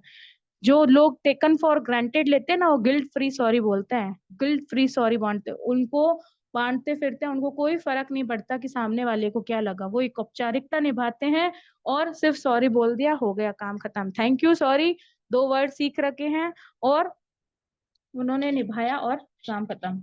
लेकिन जो व्यक्ति वास्तव में जेन्युइनली, जो सच्चे श्रावक और श्राविका होते हैं, उनको, जिनको अपनी गलती का, भूल का एहसास होता है, वो दिल से सॉरी देते भी हैं और मांगते भी हैं, दोनों हैं। ये चीज एक ऐसी है, ये वन वे नहीं हो सकती है कि आप सब कोई भी रिलेशन में, चाहे किसी का भी बॉन्ड हो, फादर मदर, मदर सन, कोई का भी हो, आप किसी भी रिलेशनशिप में हो, ये टू वे है। आपको सॉरी मांगनी भी होती है, सॉरी करना भी होता है। सॉरी, यदि सामने वाला आपको सॉरी फील कर रहा है तो आप रिश्तों में गांठ बनाए नहीं रख सकते हो। यदि ऐसा है तो उन गांठों को सॉल्व करो। क्यों? क्योंकि वो इस भाव में कितने, मैंने पिछली बार भी आपको स्टोरी सुनाई थी कि एक सॉरी नहीं बोलने से कितने भाव तक वो चक्र चलता रहा था, चलता रहा था। वो शॉर्ट में वो स्टोरी सुनाती हूँ कि दो दोस्त थे, बहुत अच्छा उनमें प्रेम था, लेकिन ठीक है दोस्ती है तो घनिष्ठ मित्र थे, कभी कभी ऊपर नीचे हो जाती है। बहुत मतलब बड़े हुए तो ऐसा एक साथ में काम कर रहे थे, उनको खजाना मिला। खजाना मिला तो दोनों ने आपस में लड़ना झगड़ना शुरू किया, और दोनों लकड़हारे थे। तो शुरू किया तो लकड़हार में उनको काफी सारा सोना मिला। उसने सोचा इसको क्यों मिले, इसने सोचा उसको क्यों मिले, दोनों आपस में अपशब्द कहे, एक दूसरे को भला बुरा कहा और लड़ते लड़ते खत्म हो गए। मरकर वो कहाँ गए, बंदर बने। फिर साथ में बंदर बने, फिर साथ में बंदर बन के लड़े झगड़े, उनको नहीं समझ आया क्या था क्या था। फिर अगले अगले भाव में वो शिप बने, भेड़ बने। मैंने आपको प्रीवियस क्लासेस में भी ये स्टोरी सुनाई थी। वो क्या बने, भेड़ बने। तो ये जन्म जन्म का जो वैर है ना, ये एक सिर्फ माफी नहीं मिलने से ये चलता रहता है, क्षमा अच्छे भाव से नहीं मांगने से। 84 लाख जीव योनियों का जो चक्र है ना, वो इसीलिए चलता रहता है कि हमने किसी जीव का पहले अपराध किया, उसकी माफी नहीं मांगी। हमने किसी जीव का बुरा किया, वैर विरोध किया, उसके अपने पापों की आलोचना नहीं की। इसलिए अपने पापों की आलोचना करने के लिए आप, हमें नहीं पता, हमें इस भाव में तो याद नहीं आते, पर कितने लाख भवों का कर्म कब उदय में आ जाए। जैसे गज सुकुमाल मुनि हैं, उनके कर्म 99 लाख, कितने 99 लाख भवों के बाद उनके कर्म उदय में आए। तो हमें भी नहीं पता कि अभी हमारे लाइफ में जो प्रॉब्लम्स होते हैं ना, कई बार इंसान बोलता है यार मैंने ऐसा क्या किया, मैंने तो कुछ गलत किया ही नहीं, मेरे साथ ऐसा क्यों होता है। तो ये कितने भवों के कर्म हमारे संचित इकट्ठे इकट्ठे इकट्ठे होते रहते हैं, और कब कर्म हमारे उदय में आ जाते हैं हमें नहीं पता है। तो रोज अपने अनंत जीवों के लिए क्षमा याचना के लिए आप ये खामेमी सवे जीवा का पाठ, जो आपके घर में बड़े हैं बुजुर्ग हैं, या हो सकता है आपको भी आता हो, उसका रोज चिंतन करिए। उस पाठ को रोज सोने से पहले एक अपने आज स्लीपिंग मेथड में एक चीज और ऐड कर लेना कि मुझे ये पाठ करके सोना है। कौन सा, खामेमी सवे जीवा खमंतु में मित्ति में सब भुवेसु वैरम मजम न कीर्णई एव महे आलोयम निंद्यम गरियम दुगच्छम समम तिविहीणम पणिकंतो वंदामि जिनचविसम। कि हे जीव, मैंने किसी जीव का इस भव में पूर्व भव में अपराध किया हो तो मैं उससे क्षमा मांगती हूँ, मैं उससे क्षमा मांगता हूँ। सभी प्राणी मुझे क्षमा करें। संसार के सभी प्राणी से मेरी मित्रता है, मेरा किसी से वैर विरोध नहीं है। मैं अपने पापों की आलोचना करती हूँ, निंदा करती हूँ, और मन वचन काया से मैं उन पापों से निर्वत होती हूँ। 24 भगवान को वंदना करती हूँ, ये श्लोक का अर्थ है। तो ये आप अपने स्लीपिंग मेथड में जो सोता 7 उठता 8 है ना, उसमें आज ये एक और एड ऑन करिए कि मैं दिन की शुरुआत नमामि के साथ और दिन का समापन खामेमी के साथ करूंगा। यानी कि दिन में जब मैं सूर्य उदय होके उठूंगा तो मैं 8 नवकार गिन के नमस्कार करूंगा, और सिद्ध शिला देख के 24 तीर्थंकर भगवान को नमस्कार करते हुए उठूंगा। ठीक है, 24 तीर्थंकर भगवान को नमस्कार करते हुए उठूंगा। और जब दिन का समापन होगा तब मैं खामेमी सवे जीवा के पाठ से ही करूंगा। मैं दिन में जब भी मैं रात को सोचूंगा मैंने आज किसके साथ झगड़ा किया, मैंने आज किसको भला बुरा किया, मैं उनसे माफी मांगता हूँ। आज का हिसाब आज ही कर देना, क्योंकि लोगों हम क्या हो जाते हैं, ज्यादा हिसाब लेते हैं तो क्या हो जाता है, उलझ जाते हैं ना, समझ नहीं आता किसका क्या था किसका क्या नहीं था। तो आज की बात, अगर किसी से झगड़ा हुआ है तो बहुत इजी से माफी मांग लेना, बहुत इजी से क्षमा करते ना, क्षमा मांग लेना। हम कहते हैं ना माफी मांगने से कोई बड़ा छोटा नहीं होता, बड़ा छोटा होता है। क्या होता है, अहंकार हमारा। क्या होता है बड़ा छोटा, जो कहते हैं ना क्या नहीं होता, वो होता है हमारा अहंकार। हमारा अहंकार, हमारा ईगो जिसके बारे में हम बात कर रहे थे, वो माफी मांगने के लिए हमको आगे बढ़ाता ही नहीं है।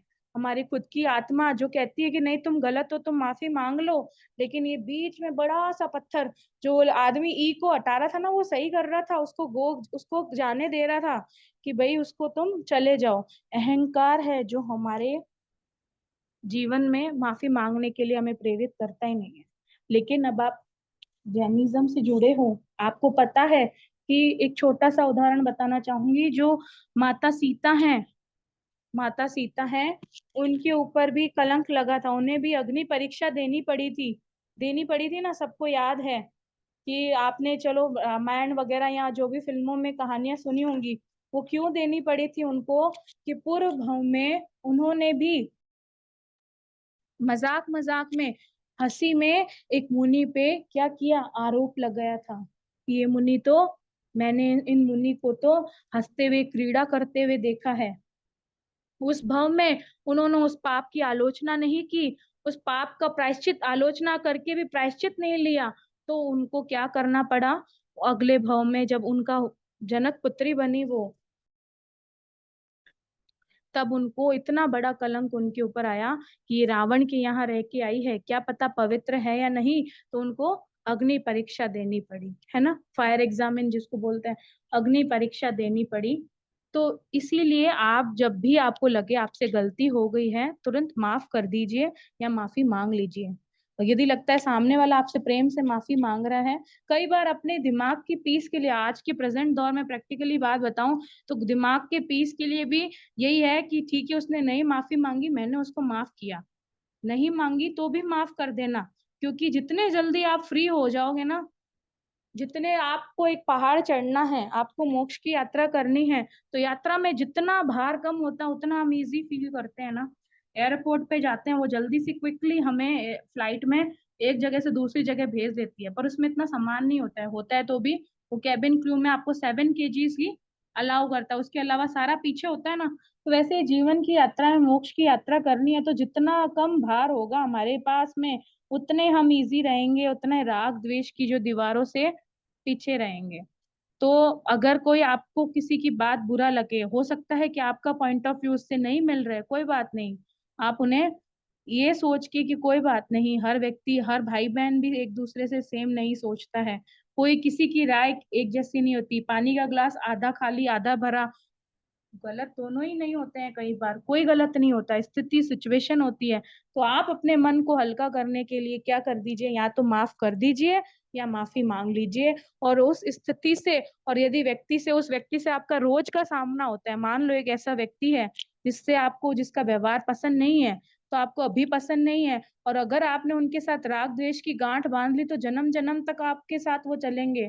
तो बजाय इसके राग द्वेष की गांठ को खोलो, और आप नहीं पसंद है तो मानसिक दूरी बनाए कि, और अपने वो विचारों को, अपने आप को कहीं और शिफ्ट करें, ठीक है, और माफ कर दे वे और माफी मांग ले वे, ये सबसे आज के समय में आसान उपाय है।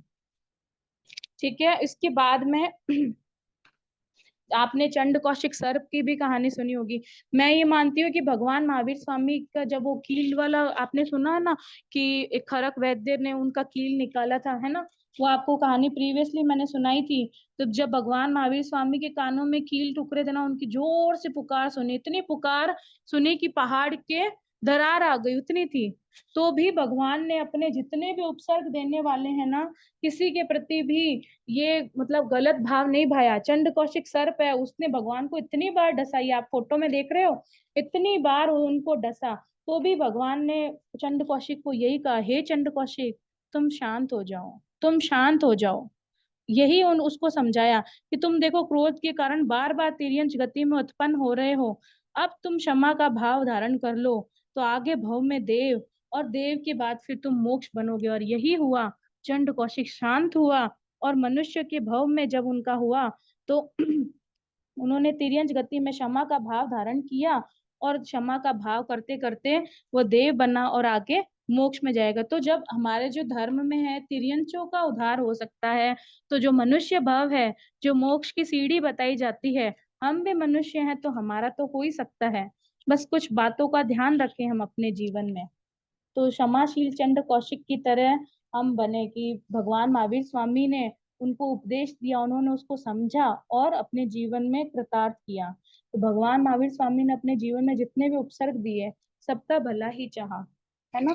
तो हम भी सबका यही सोचे कि सबका अच्छा हो, और एक ही लाइन अपने जीवन में ध्यान रखें, या तो माफी मांग ले या माफी दे देवे, दोनों दोनों आपके जीवन को और सरल और अच्छे से बनाएगी।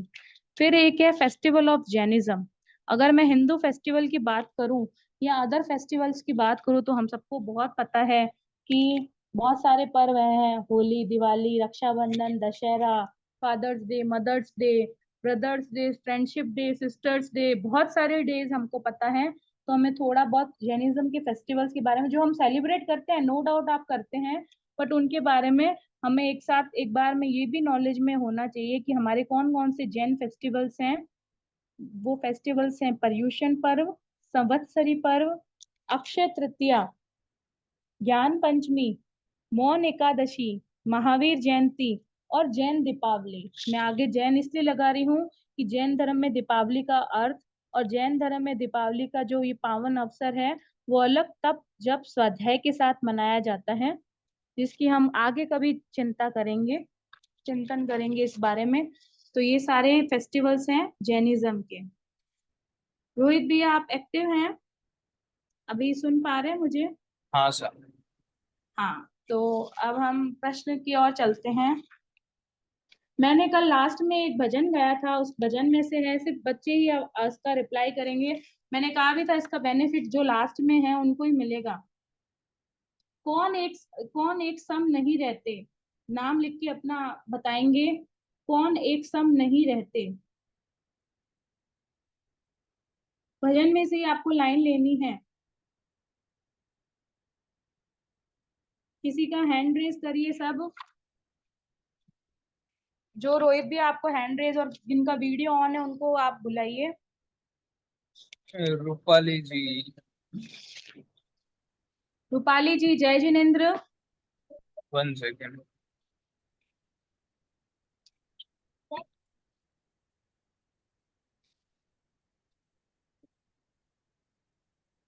जय जिनेन्द्र सा।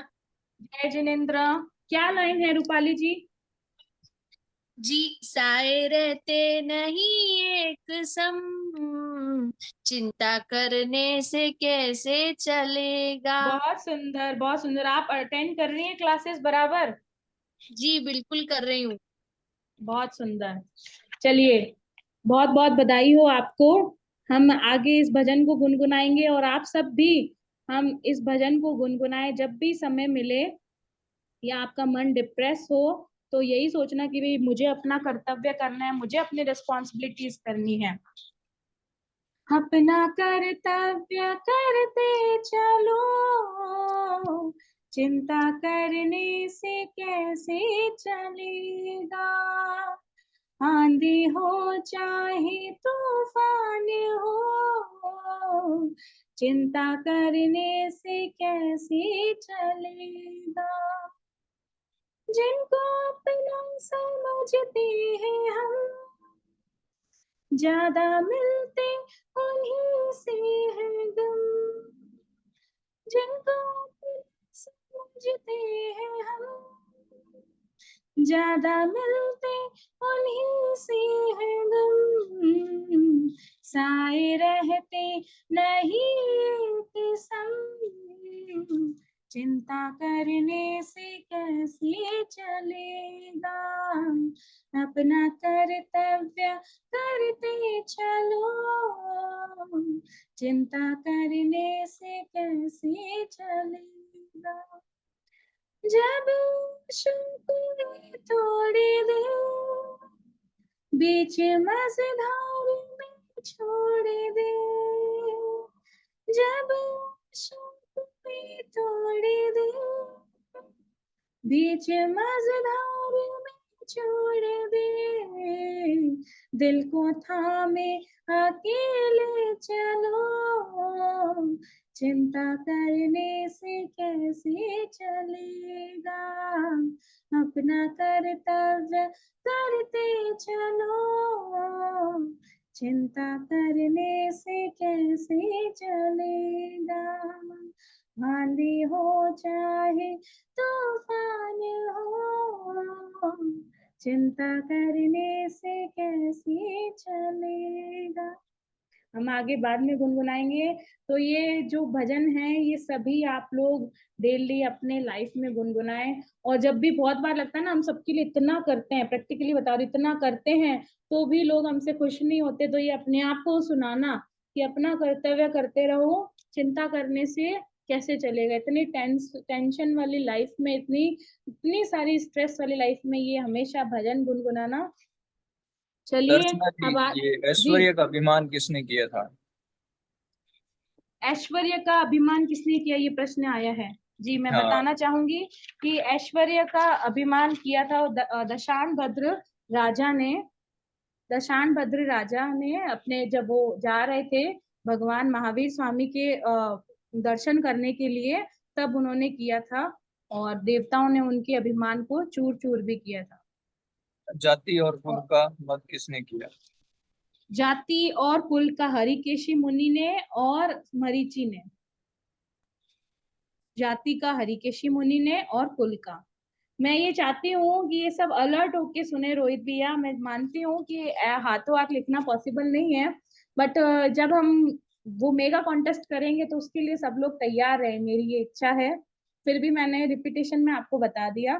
तब का किया था कमर तपस्वी ने, आप लोग पूछ सकते हैं, आप लोग पूछ भी रहे हैं, वैसे कमर तपस्वी ने किया था। चलिए अब हम नेक्स्ट चलते हैं। सब लोग अलर्ट रहना, स्क्रीन पे कुछ आ रहा है।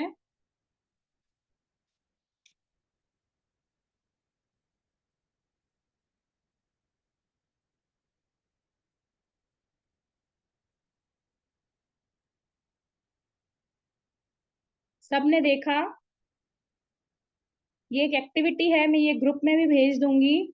आपको इसके जोड़े बनाने हैं, ठीक है? आपको इसका क्या करना है, जोड़ा बनाना है। एक बॉक्स में से एक चीज लेनी है, दूसरे बॉक्स में से दूसरी चीज लेनी है।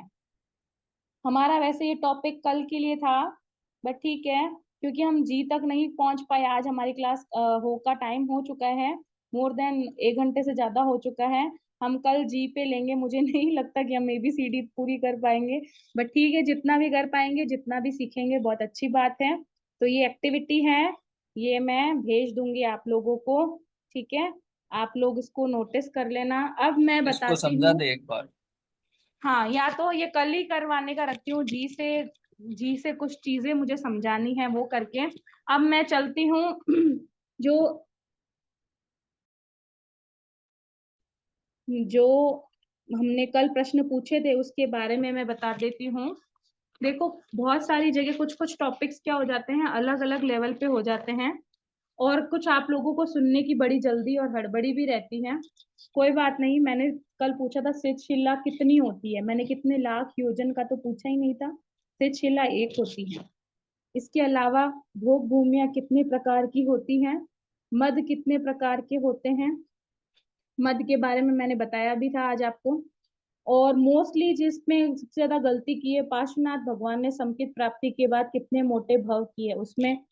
और घड़ी के बारे में भी बताया था मैंने, षट द्रव्यों के कितने भेद है। कई लोगों ने क्या किया, प्रश्न का आंसर सही लिखा है लेकिन जगह गलत कर दी, तो हाउसी की टिकट इनवैलिड हो गई। पर कोई बात नहीं, आपने प्रयास किया, यही अच्छी बात है। जो हाउसी में जिन्होंने सबसे बेस्ट प्रयास किया है उनके नाम है आशा कोठारी। अगर आप ऑनलाइन हैं तो आप हैंड रेज करिए, केवल आशा जी करिए जल्दी से, ताकि हम नेक्स्ट एक्टिविटी के बारे में बता पाए। आशा कोठारी, नैतिक जैन मुक्ताई नगर। कहाँ पे है ये मुक्ताई नगर? गांव गांव से, शहर शहर से लोग हमारे साथ जुड़े हैं, बहुत अच्छी बात है। नैतिक जैन। पूनम जैन भीलवाड़ा से। प्रियंका बाफना और दीपिका जैन मुंबई से। ये लोग अगर हैं तो प्लीज हैंड रेज करिए, केवल यही करें। दीपिका जैन को अनम्यूट करिए भैया। प्रियंका बापना। प्रियंका बाफना। आशा बोलिए सर। कोठारी जी। आशा कोठारी 2 है यहाँ पे। आशा जी जो हैं प्लीज वो अपने आप को हैंड रेज की, क्योंकि फर्स्ट आशा जी ही हैं। उन्होंने एकदम मतलब अच्छे से और बहुत जल्दी क्विकली आंसर करके मुझे भेजा। अपने आप को अनम्यूट करें आशा जी कोठारी। आशा जी प्लीज अपने आप को अनम्यूट करिए सर। जय जिनेन्द्र सर। जय जिनेन्द्र साहब, इनको सेंटर में लाइए रोहित भैया। इनका वीडियो नहीं है। चलो। जी आशा जी अपना वीडियो तो ऑन करिए, हम देखें तो सही जो कितनी बुद्धिशाली हैं, वो कैसे दिखती हैं। बहुत बेशक बहुत सुंदर दिखती हैं, पर भौतिकता में हम आपको देखना चाहते हैं। जय जिनेन्द्र। जय जिनेन्द्र साहब, बहुत अच्छे आंसर किए आपने। हाँ, बहुत बहुत बधाई हो। हाँ, थैंक यू, थोड़ी कोशिश करी थी मैंने। नहीं, बहुत आपकी कोशिश अच्छी थी और आपने बहुत अच्छा और क्विकली आंसर किए। बहुत अच्छी बात है, बहुत बहुत बधाई हो। आप भी सुन रहे हैं क्लासेस? Yes ma'am. अच्छा, और वो भी सब आपके घर में कोई किड वगैरह हैं तो उनको भी प्रेरणा करिएगा। हाँ अभी और कर लेंगे। आप उनको सुनाइएगा ना, जैसे दिन में जैसे ब्रीफली सुनाते हो ना, हस्बैंड वाइफ को, जैसे वाइफ आते ही बस सुनाती है सारा किस्सा, तो अब बच्चों को भी जरूर सुनाइएगा। ठीक है हाँ साहब? हाँ। बहुत यस। बहुत बधाई हो। Poonam okay Jain thank. भीलवाड़ा से और दीपिका जैन मुंबई से।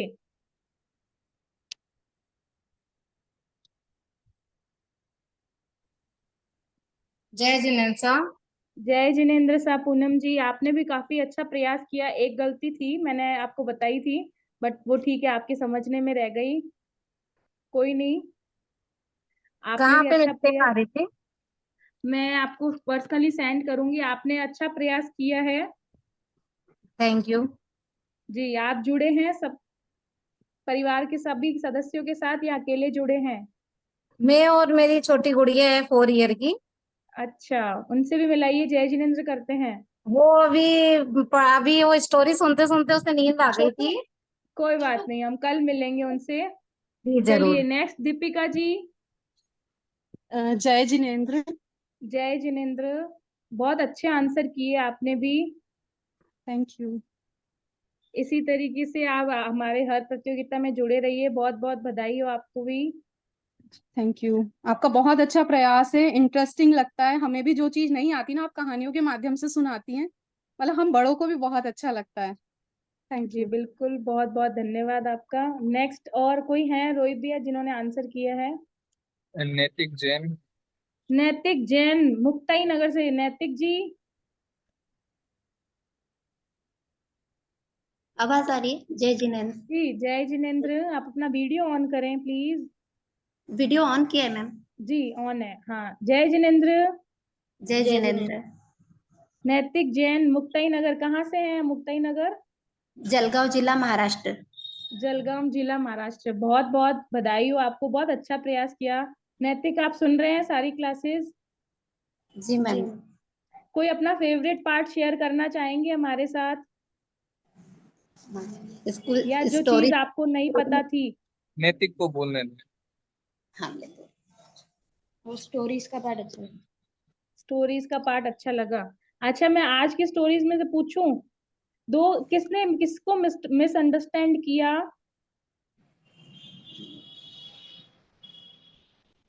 कौन? ये फॉरगिवनेस में बताया था मैंने, क्षमा में।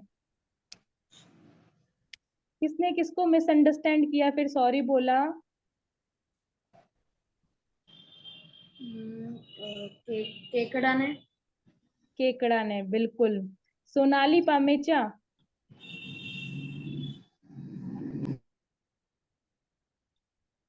चलिए, बहुत सारे लोगों ने आंसर किए हैं। मैं चाहती हूँ कि आप रोहित भैया एक दो प्रश्न और लेवे, हम बच्चों का और उत्साह बढ़ेगा इससे, और जो देख रहे हैं उनका भी उत्साह बढ़ेगा। मैं पूछ रही हूँ फटाफट क्वेश्चन सबसे, जिनको भी आए सिर्फ सारे अपने हैंड्स को लोअर कर ले। इसको इसको करो। यहाँ ये कर दो। स्टार्ट वीडियो को तो ये मेरा आ जाएगा यहाँ। किसको, ये सभी के लिए है, सब लोग आंसर कर सकते हैं। किसको हमें गो करना है? ये तो पार्टिसिपेंट। शुभ्रा सिंघवी। शुभ्रा सिंघवी, इनको अनम्यूट करिए। अनम्यूट है शुभ्रा जी आप। किसको? ई। ई को। ई को वो करना है। ई को गो करके क्या करना, क्या हटाना है? अहंकार, हमारे अंदर जो भी अहंकार है उसको अपने को हटाना है। बिल्कुल, बहुत सुंदर, बहुत अच्छा आंसर किया आपने। चलिए नेक्स्ट प्रश्न। सब लोअर हैंड कर देती हूँ मैं। एक मिनट, सबको लोअर हैंड करने दें। हाँ हाँ सर। चलो, अब मैं प्रश्न पूछ रही हूँ, सिर्फ बच्चे ही आंसर करेंगे। हमें कोई कहाँ छोड़ दे, हमें कोई कहाँ छोड़ दे। रोहित भैया, जिसका किड का वीडियो भावी ऑन है जैन। उनसे। भावी जैन। भावी जैन। भावी जैन, अपने आप को अनम्यूट करिए। इधर आ क्या भावी जैन, भाभी जैन। अब अपने आप को अनम्यूट करिए। चलिए भाभी, आपको सुनाई दे रही है? नहीं तो हम दूसरों को मौका दे रहे हैं। तो नाम क्या बोलना के अकेला अकेला बोल भाभी जैन नहीं सुनाई दे रहा। नहीं दे रहा, चलो कोई नहीं। हम टीना, अनिष्का, बापना, इनको अनम्यूट करते हैं। आप अनम्यूट है, टीना, अनिष्का, बापना। कोई अकेला छोड़ते हैं। जय जिनेन्द्र। जय जिनेन्द्र। टीना बोल रहे हैं। अच्छा। कहाँ छोड़ दे, कहाँ छोड़ दे? अकेला अकेला। नहीं, अकेला नहीं है। थोड़ा सा आंसर चेक करिएगा, इसीलिए मैंने कहा था जो लास्ट तक रखते हैं उनको काफी बेनिफिट होता है। प्रदीति जैन। कौन? प्रदीति। प्रदीति जैन, अनम्यूट करते हैं इनको। प्रदीति जल्दी से बताओ, एग्जैक्ट वर्ड बोलो। पता नहीं कहाँ से लिखे। मोनिका सुरपुरिया। मोनिका, इनको अनम्यूट करिए। बोलिए साहब। बीच मझधार में कोई छोड़ दे। बिल्कुल सही, बहुत सही आंसर किया मोनिका जी आपने। बीच मझधार में कोई छोड़ दे, बहुत सुंदर। चलिए, आज की एक्टिविटी या जो भी है, आज का पॉजिटिव चैलेंज आप सब सुन लीजिए। आज का पॉजिटिव चैलेंज है कि हम भी कषाय, जो सबसे मेन कषाय है, मान का कषाय, क्रोध, मान, माया, लोभ, इन चारों कषाय से दूर रहेंगे। पॉजिटिव चैलेंज है ये आज आप सभी के लिए। सब लोग जो जो इस चैलेंज को एक्सेप्ट कर रहे हैं वो जल्दी से अपना हैंड रेज करें। ना क्रोध करेंगे, ना मान, ना माया, ना लोभ। बहुत अच्छी बात है जिन्होंने भी ये चैलेंज एक्सेप्ट किया है। हम हाउजी कल खेलेंगे या कल और कोई नया गेम खेलेंगे। आज के लिए बस इतना ही। देव गुरु धर्म की कृपा से अगर कोई आशातना हुई हो तो मिच्छामि दुक्कडम। आप सभी को मेरा जय जिनेन्द्र। कल मिलते हैं नए टॉपिक, नई क्लास के साथ। जय जिनेन्द्र।